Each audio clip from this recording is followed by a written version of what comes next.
Hey. This gives a brand new meaning to In the Closet, you know what I'm saying? Yeah. So before I got up on stage, Vita, the producer, she said, how many minutes can you do comfortably? And I was like, I can do plenty of minutes, not comfortably. I don't really struggle with the anxiety. It actually comes very easy to me, you know what I mean? Yeah. Thank you all for coming out to this show. It's very hard for... Yeah, you can clap it up. Give yourself a applause. Yeah, keep applauding, because I need to fill up that time that I said I could comfortably do. Thank you. It's hard to get people to come out to see live comedy today. I think in today's political climate, a lot of people don't really see it as relevant, and people aren't really interested in it anymore. You know what I mean? For me, doing live comedy now feels a lot like I'm on the Titanic, and the Titanic is sinking, and all I'm really doing is just dumping buckets of water off the side. You know, I think this will help. No, but when comedy doesn't, if comedy doesn't work out for me, when comedy doesn't work out for me, I'm gonna open up a gift shop inside of an aquarium. I'm gonna call the gift shop Wall R Us. That's the right reaction to that right there. I like to open with that joke in particular because I feel like it gives me a good gauge of how intelligent my audience is. If you liked the joke, if you laughed at it, thank you. If you didn't get it, applications are open to work at the gift shop. High school graduates need not apply.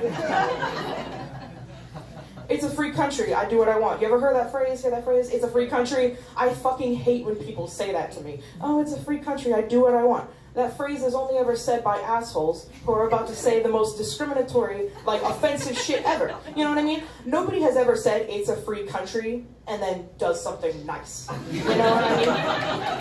I've never heard anybody say, oh, it's a free country. I do what I want. God gave me free will. I'm going to use it to donate to the Make-A-Wish Foundation. I think that really speaks to our identity as a country, that our biggest flex is I can say stupid things whenever the fuck I want to, you know? So I've been single for a long time, and sometimes I wonder why that is. Because I'm funny, and I'm smart, I got a great personality. I blame overpopulation. Sup, best friend? I blame overpopulation for the fact that I'm single. Because I'm rather large. My theory is that I was given the perfect childbearing vessel in a world that needs no more children. If I was alive in the fucking 1800s, I would have torn that shit up. I would have had 10 children and then died, giving birth to the 11th one at the ripe old age of 30. I would have had one child here, and a basket of fruits and vegetables up on my fucking head. I would have tore that shit up. If COVID had wiped out the entire population, I would have repopulated us. You guys are very, very nice. Oh my goodness. And I'm not confident in myself. That's probably why I've been single for so long. Confidence is a lot more important than people think. But I recently learned that men are more confident than women in any fucking case. Here's how not confident in myself that I am.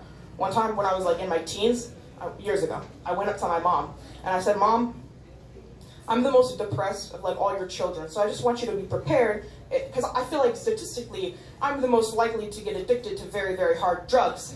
You know, those talks you have with your mom. You know, in your teens. And she said, oh, Olivia, I'm not worried about that. You're too socially anxious to buy the drugs in the first place.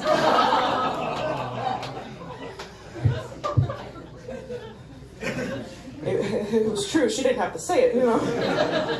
But men are more confident than women in pretty much every single case. I learned this simply by observing the homeless men. These are men with no assets, no resources, and they're still so much more confident than I could ever hope to be in my entire fucking life.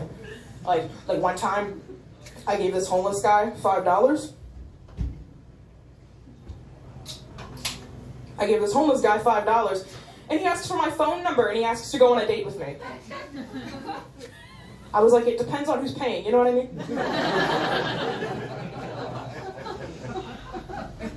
One time I completely ignored this one homeless guy. He was asking me for money. I kept on walking, and he yells out after me. He says, "You fat bitch. You go home you run on the treadmill, you fat bitch." And I was like, you know, at least one of us is eating, you know?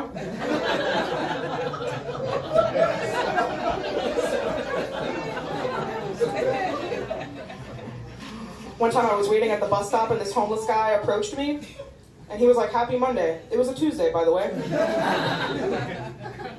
He said, "Happy Monday. You know, it only takes 36 muscles to smile and 72 to frown, so I don't think you should not be afraid of like smiling more often, you know what I mean?" And I was like, "Do you know how many muscles it takes to open up a calendar and check what day of the fucking week it is?"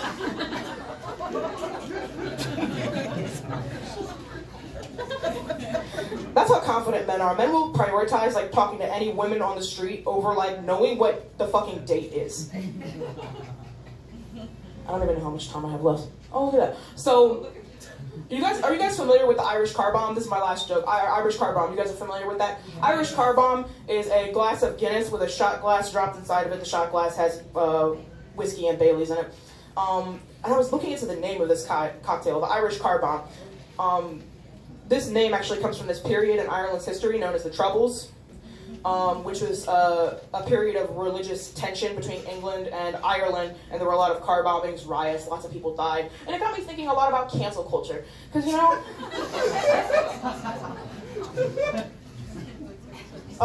now the Irish car bomb is like a really popular thing that people order on St. Patrick's Day, and the source of this was just so much violence, you know?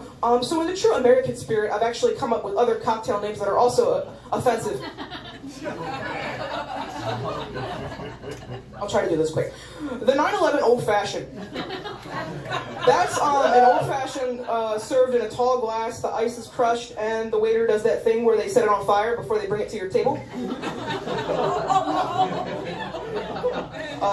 The My Body, My Choice Bloody Mary.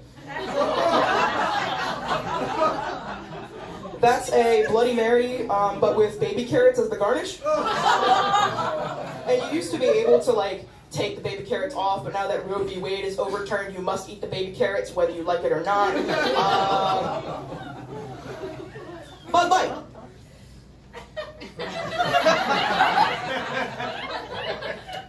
And last but not least, the Bill Cosby Cocktail Flight, in which you are served a set of 3 identical cocktails, and they're all the same, except one of them is, you know,